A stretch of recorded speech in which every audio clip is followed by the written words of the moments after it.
वो कहते हैं ना, an empty mind is a devils workshop. It means खाली दिमाग शैतान का घर होता है। मैं आपको नहीं कह रहा हूँ, ये प्रोवर्ब्स बोलते हैं हम इसको, हिंदी में हम इसको कहावतें बोलते हैं। बहुत सारी ऐसी चीज़ें होती है जैसे कि हिंदी में कहावतें बोलते हैं, वैसे इंग्लिश में भी बहुत सारी प्रोवर्ब्स होती, कहावतें होती, जिनको हम बहुत आगे तक पढ़ेंगे और सारी प्रोवर्ब्स हम यहाँ पे क्लियर करेंगे। उससे पहले हम बात करते हैं। हेलो फ्रेंड्स, मैं हूँ Ranjit Singh and welcome back into the English learning channel. यहाँ पे आप प्रॉपर तरीके से इंग्लिश को लर्न कर सकते हैं, बहुत ही आसान लैंग्वेज में। अब बात करते हैं, लास्ट वीडियो में हमने एक्सप्लेन की थी present simple tense with motion की definition. Simple tense with motion की डेफिनेशन को हमने यहाँ पे क्लियर किया था। हम पढ़ रहे हैं tense, right. Present simple tense की डेफिनेशन में हमने एक और चीज क्लियर की थी, पर्सन प्लस MV1। इसका रूल क्या होता है? पर्सन प्लस मेन वर्ब की फर्स्ट फॉर्म रूल, राइट। अब बात करते हैं आगे। हमने उसमें डू डज के स्ट्रेस भी देखे थे, राइट। डू डज के स्ट्रेस कहाँ कहाँ लगते हैं ये भी पता किया था। प्रेजेंट सिंपल टेंस के पॉजिटिव वाक्य में भी लगते हैं, इंटरोगेटिव वाक्य में भी लगते हैं, बट इंटरोगेटिव वाक्य में सिर्फ डू से स्ट्रेस लगते हैं ना कि डज से। इसको भी क्लियर किया था हमने लास्ट वीडियो में। आप अगर आप इस वीडियो को फर्स्ट बार देख रहे हैं तो प्लीज सारे वीडियो देखने के लिए, इंग्लिश को बेसिक लेवल से लर्न करने के लिए आप हमारे सारे वीडियो देख सकते हैं। बहुत ही आसान भाषा में हमने बेसिक लेवल से, यानी कि 0 लेवल से हमने स्टार्टअप किया था, अभी हम पहुंच गए टेंसेस पे। तो बेसिक लेवल जरूर देखिए ताकि ये चीजें आपको क्लियर होने में ज्यादा बिल्कुल भी दिक्कत नहीं होगी और आप इजी वे में सेंटेंस को फ्रेम कर सकते हैं और आसान तरीके से इंग्लिश को लर्न कर सकते हैं। ओके, तो अब बात करते हैं प्रेजेंट सिंपल टेंस के इंटरोगेटिव वाक्यों की शुरुआत जब डू डज से होती है तो उसमें अगर हम स्ट्रेसली बोलते हैं तो उसमें डज से स्ट्रेस नहीं लगाया जाता, सिर्फ डू से लगता है। अब बात करते हैं डू डज के अलावा ओनली शब्द से भी स्ट्रेस का हमने पढ़ा था। कब? प्रेजेंट सिंपल के इंटरोगेटिव, पॉजिटिव और इंटरोगेटिव वाक्य में ओनली शब्द से स्ट्रेस लगता है, राइट। कब? सब्जेक्ट और ऑब्जेक्ट के तुरंत बाद। अब आगे बात करते हैं present simple tense with motion के नेगेटिव वाक्य, इंटरोगेटिव और इंटरनेगेटिव वाक्य की शुरुआत डू डज से होती है। वो किसके अकॉर्डिंग? पर्सन के अकॉर्डिंग, यानी कि सब्जेक्ट के अकॉर्डिंग। और प्रेजेंट सिंपल टेंस के इंटरोगेटिव और इंटरनेगेटिव वाक्य की शुरुआत डू नॉट प्लस MV1 से बनाई जाती है। Okay, do not plus does not से। अब बात करते हैं प्रेजेंट सिंपल टेंस के तहत हम पर्सन के साथ MV1 यूज करते हैं। Person I, we, you, they। और नाउन प्लूरल MV1 यानी कि मेन वर्ब। आई का मतलब मैं, वी का मतलब हम, तुम या आप, देने वे, राइट। जिसे नहीं पता है उसके लिए। अब आगे बात करते हैं और पर्सन ही, शी, इट में ही, शी, इट और नाउन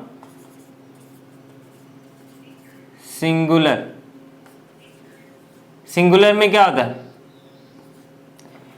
MV1 में एस और ईएस शामिल होता है। एस और ईएस को प्रेजेंट सिंपल टेंस के तहत पर्सन के साथ ही, शी, इट और नाउन सिंगुलर के साथ एस और ईएस।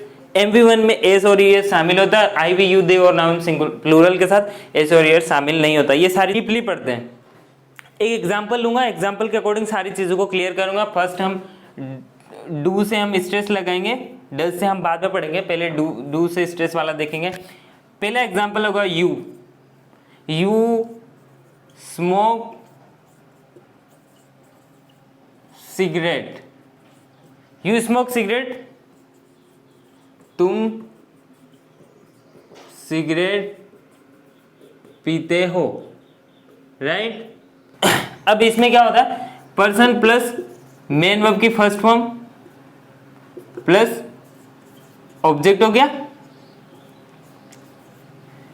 अब यहां पे क्या होता है? ये पॉजिटिव सेंटेंस है। प्रेजेंट सिंपल टेंस का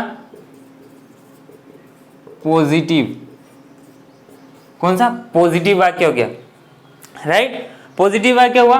अब हमने एक और डेफिनेशन में ये चीज क्लियर की थी कि जब भी प्रेजेंट सिंपल टेंस के तहत पॉजिटिव वाक्य को दोहराने की जरूरत पड़ता है कि हम सुनने वाले को हमारे द्वारा कहे गए वाक्य पर यकीन दिला सके, तो ऐसे सिचुएशन में सब्जेक्ट के तुरंत बाद डू शब्द से स्ट्रेस लगाते हैं, राइट। तो हम पढ़ेंगे यू डू स्मोक सिगरेट, यानी कि पीते हो सिगरेट तुम। यहां पे स्ट्रेस लग रहा है, कैसे, यानी कि ये सिंपल वाक्य है, तुम सिगरेट पीते हो, ये नॉर्मल वाक्य हो गया, राइट। अब ये बोलते पीते हो सिगरेट तुम, अब हिंदी में बोलते हैं ना, यदि हम किसी को यकीन दिलाते हैं, यानी कि कोई झूठ बोल रहा है हमारे सामने, मैं सिगरेट नहीं पीता हूं, और अपने को पता है कि पीता है, वो झूठ बोल रहा है, तो हम उसको यकीन दिलाएंगे पीता है सिगरेट, तो ऐसे बोलने के लिए हम क्या बोलेंगे, स्ट्रेस लगाएंगे सब्जेक्ट के तुरंत, पीते हो सिगरेट तुम, it means you do smoke cigarette, right. तो हम जैसे हिंदी में बोलते हैं उसी वे में इंग्लिश में भी एक लैंग्वेज बनती है उसकी।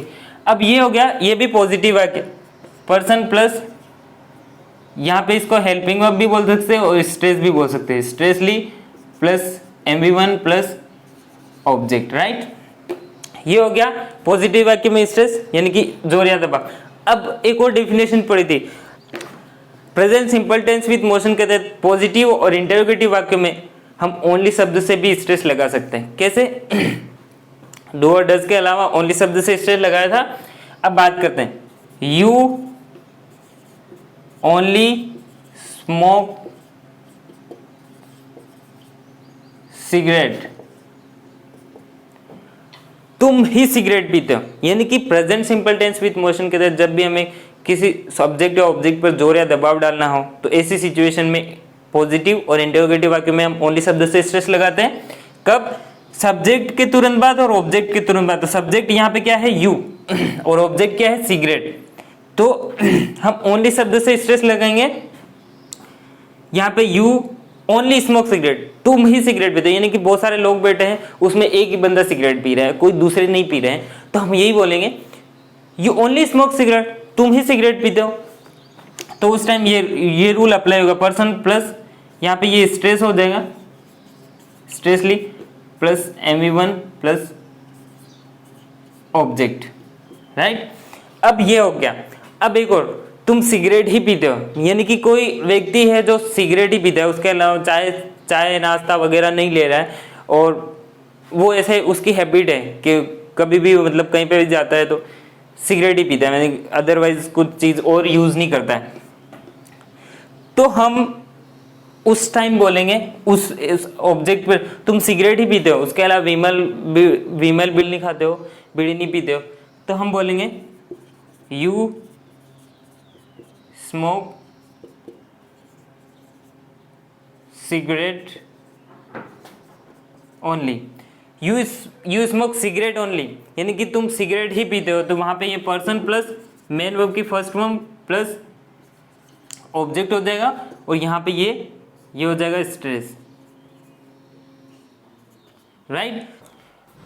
तुम ही सिगरेट पीते हो, तुम ही सिगरेट पीते हो, और ये हो जाएगा तुम सिगरेट ही पीते हो, तुम सिगरेट ही पीते हो। अब ये हो गया। नेक्स्ट वाक्य होगा, क्लियर। अब ये पॉजिटिव वाक्य था, हमने स्ट्रेस लगा लिया ओनली शब्द से भी, डू शब्द से भी। अब बात होगी नेगेटिव वाक्य। नेगेटिव वाक्य, तुम सिगरेट नहीं पीते हो, तो उसका होगा यू डू नॉट स्मोक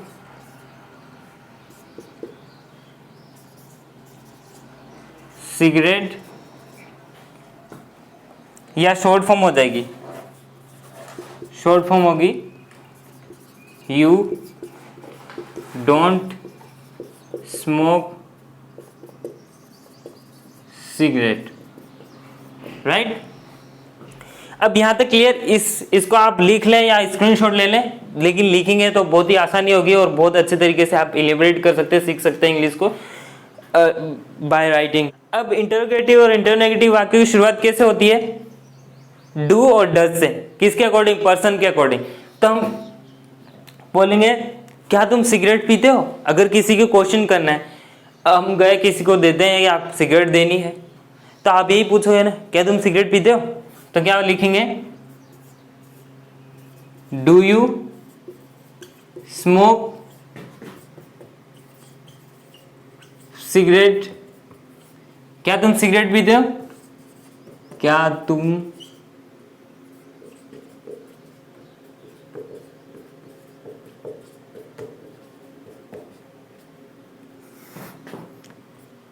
तुम सिगरेट पीते हो? तो यहां पे वाक्य की शुरुआत किससे होगी? डू से। क्या से शुरुआत हो रही है? यानी कि क्वेश्चन कर रहे हैं हम। क्वेश्चन जब भी करते हैं तो डू डज से किया जाता है। अब यहाँ पे पर्सन यू है, हम इसको भी डीपली पढ़ेंगे क्योंकि यू किसके साथ होता है, कैसे यूज होता है, वो चीजें भी अभी क्लियर करने बाकी है। पहले हम एग्जाम्पल प्रेजेंट सिंपल टेंस का ये चीज क्लियर कर लेते हैं। तो डू यू स्मोक सिगरेट? क्या तुम सिगरेट पीते हो? अब बात करते हैं, क्या पीते हो सिगरेट तुम? अब इसमें भी स्ट्रेस लगेगा आश्चर्यजनक रूप से। अगर हमें पता है और कुछ दिन पहले अगर उसने सिगरेट छोड़ दी थी या फिर वो अचानक से शुरू कर दी और हमें पता नहीं है और हम पूछते क्या तुम सिगरेट पीते हो? वो बोलते हाँ पीता हूँ। आप बोलते डू यू स्मोक सिगरेट? बोलते हाँ पीता हूँ। फिर आप शॉक्ड हो जाते हैं, क्या पीता है सिगरेट तुम? तो उसी वे में हम बोलते हैं do you smoke cigarette? Do smoke cigarette? क्या पीते हो सिगरेट तुम? क्या पीते हो सिगरेट तुम? तो हम आश्चर्यजनक रूप से जब बोलेंगे उसको शॉक्ड हो जाते हैं, तो उस टाइम हम इस वे में वाक्य की शुरुआत कर सकते हैं। अब नेक्स्ट बात करते हैं, क्या तुम ही सिगरेट पीते हो? Do you only smoke cigarette? अब ये कौन सा वाक्य हो जाएगा? ये है इंटरोगेटिव। कौन सा है? इंटरोगेटिव वाक्य। इंटरोगेटिव, ये हो गया। ये इंटरोगेटिव वाक्य चल रहे हैं, क्वेश्चनिंग हो रही है, राइट? तो do you smoke cigarette? Do you only smoke cigarette? क्या तुम ही सिगरेट पीते हो? क्या तुम सिगरेट ही पीते हो? Do you smoke cigarette only? किस पे दबाव डाला? ऑब्जेक्ट पर। तो यहां पे इसी वे में सेंटेंस बनेंगे, क्या तुम सिगरेट ही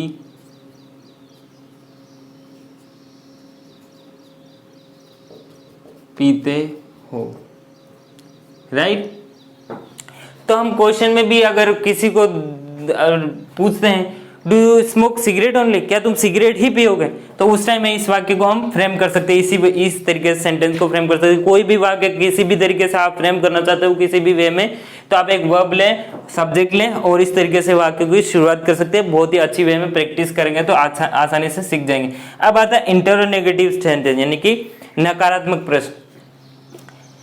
क्या तुम सिगरेट नहीं पीते हो? अगर हम बोलते हैं किसी को दे रहे हैं सिगरेट पियोगे, अब वो बोलता है नहीं, तो अपन बोलेंगे ना क्या तुम सिगरेट नहीं पीते हो? तो हम उसका भी सेंटेंस देंगे, do you not smoke cigarette? Do you not smoke cigarette? क्या तुम सिगरेट नहीं पीते हो? क्या तुम सिगरेट नहीं पीते हो? तो हम वाक्य की शुरुआत इस तरीके से कर सकते हैं। अब ये हो गया इंटरोनेगेटिव सेंटेंस। कौन सा? यानी कि नकारात्मक।